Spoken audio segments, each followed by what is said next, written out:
But what I do think occurred is a lot of meetings in SCIFs, right, where they have classified information that is distributed. And what the Supreme Court did was they went ahead and trusted those meetings. But therein lies the problem. If you can't communicate effectively to the American people just how grave the national security threat is, which I actually believe it is, we have to remember, I know you backed up to 2020, but I'd actually like to back up to 2019 when Trump banned Huawei, because through backdoor channels that they had in their technology, they were able to disrupt our nuclear capability communications.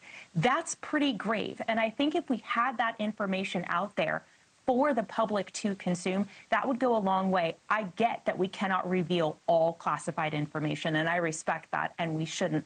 But I do think that we need to reveal some of that, and we might have bigger buy-in for this.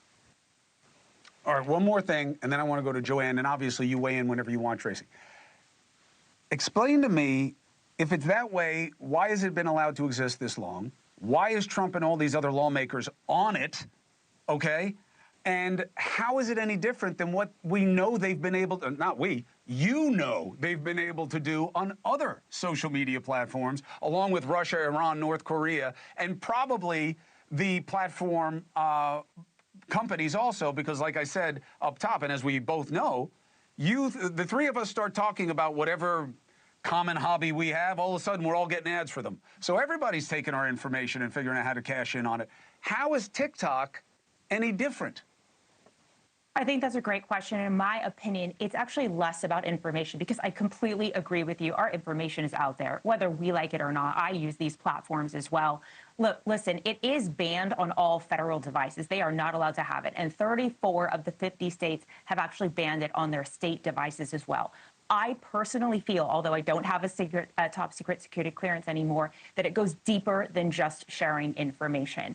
I believe that they are trying to access intellectual property. I believe that they are trying to access and gain access into conversations of individuals and finding out who they know through usage of the app. So I actually think that it's much bigger than simply just obtaining information, because you're right. Russia and Iran, they're using Instagram. We know that that's what they are doing. But the reality is they don't own those platforms.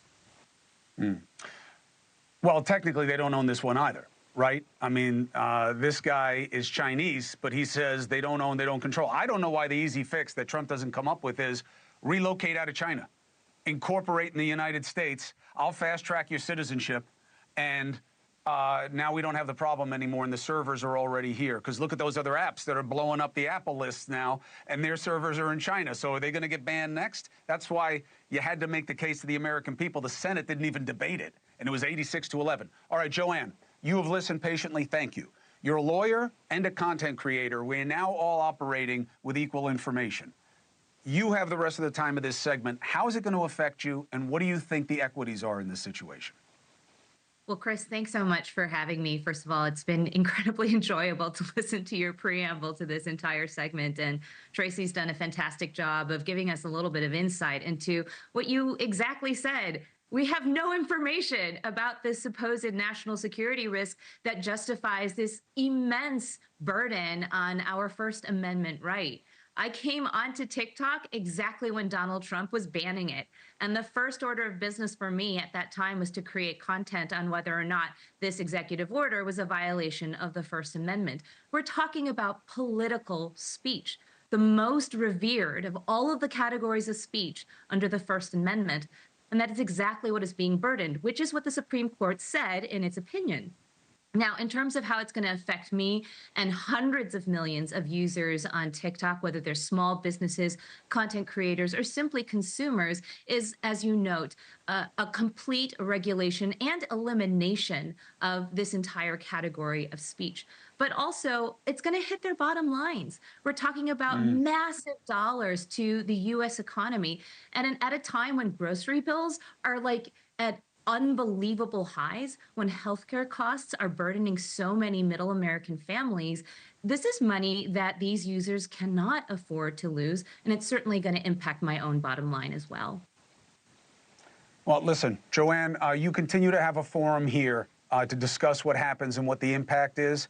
Let's take it after Sunday, see what happens, and whatever accommodation is made, I'd love for you to come back and do that. Tracy, of course, you're such an invaluable resource for us here. So you'll help us figure out what the next part is. But they should have made the case, Tracy. They should have made the case. And you're saying the same thing, and I appreciate you for that. And Joanne, I got to tell you, you're why kimchi is in my diet now, by the way. I'm not kidding. The kids showed it to me, and somehow it made me 232 pounds. I don't know. You better put a disclaimer on it the next time you put it out, because it didn't do what you said it was going to do for me. But I appreciate you very much. I hope you continue to thrive, because your content is exactly what we need more of on social media. Hey, thanks for watching. Go to joinnn.com to find NewsNation on your screen. And don't forget, click the red subscribe button below to get more of NewsNation's fact-driven, unbiased coverage.